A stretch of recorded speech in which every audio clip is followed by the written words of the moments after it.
খ্রিস্ট জন্মোৎসবকাল বুধবার যিশু নাম পর্ব প্রথম পাঠ ফিলিপিওদের কাছে পলের পত্র 2 অধ্যায় পদ সংখ্যা 6 থেকে 11।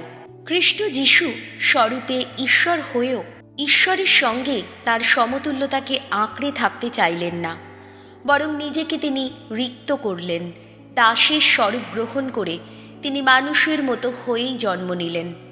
আকারে প্রকারে মানুষের মতো হয়ে তিনি নিজেকে আরও নমিত করলেন। চরম আনুগত্য দেখিয়ে তিনি মৃত্যু, এমনকি ক্রুশেই মৃত্যু মেনে নিলেন। তাই ঈশ্বর তাকে সব কিছুর ওপরে উন্নীত করলেন। তাকে দিলেন সেই নাম, সকল নামের শ্রেষ্ঠ যে নাম, যেন যিশুর নামে আনত হয় প্রতিটি জানু, স্বর্গে মর্তে ও পাতালে। প্রতিটি জিহ্বা যেন এই সত্য ঘোষণা করে, যিশু খ্রিস্ট স্বয়ং প্রভু, আর এতেই যেন প্রকাশিত হয় পিতা ঈশ্বরের মহিমা। এই হল প্রভুর বাণী। শাম সঙ্গীত। ধুয়ো।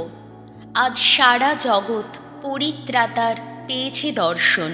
ভগবানের উদ্দেশ্যে গাও আজ নতুন গীতিকা। করেছেন তিনি কত অপরূপ কাজ।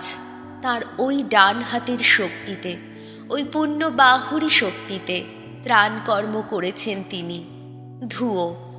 আজ সারা জগৎ পরিত্রাতার পেয়েছে দর্শন। পৃথিবীর দূরতম দেশের মানুষও আহা প্রত্যক্ষ করেছে আমাদের ঈশ্বরের পরিত্রাণ লীলা। ভগবানের জয়ধ্বনি করো সমগ্র পৃথিবী, হর্ষধ্বনিতে ফেটে পড়ো, গানে গানে মেতে ওঠো। ধুয়ো। আজ সারা জগৎ পরিত্রাতার পেয়েছে দর্শন। ভগবানের গুণকীর্তন করো সেতারের ঝংকারে, সেতারের ঝংকারে সুমধুর গানে। সবার রাজা যিনি, ভগবান যিনি, তুর্য নাদে বিষাণ ধ্বনিতে তার জয় কীর্তন করো। ধুয়ো। আজ সারা জগৎ পরিত্রাতার পেয়েছে দর্শন। বাণী বন্দনা। জয় জয় প্রভুর জয়।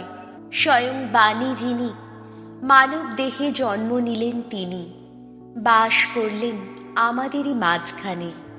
যারা তাঁকে গ্রহণ করে তারা সকলেই পায় ঈশ্বর সন্তান হওয়ার সুমহান অধিকার।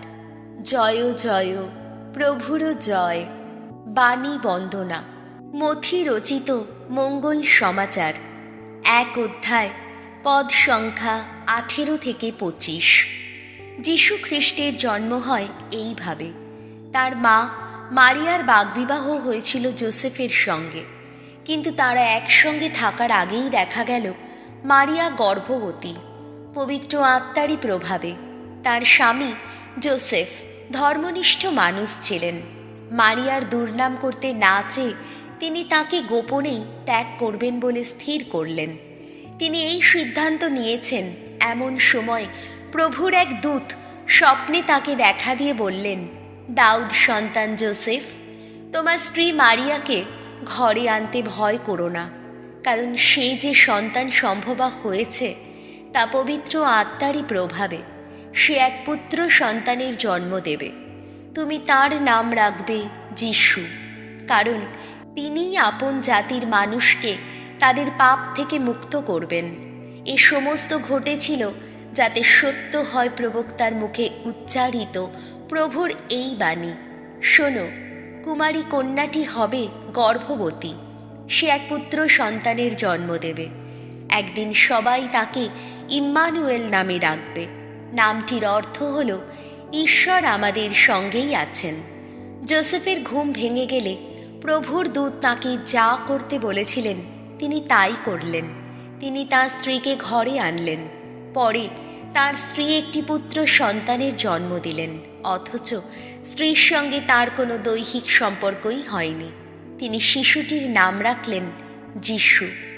এই হল প্রভু যিশুর মঙ্গল সমাচার।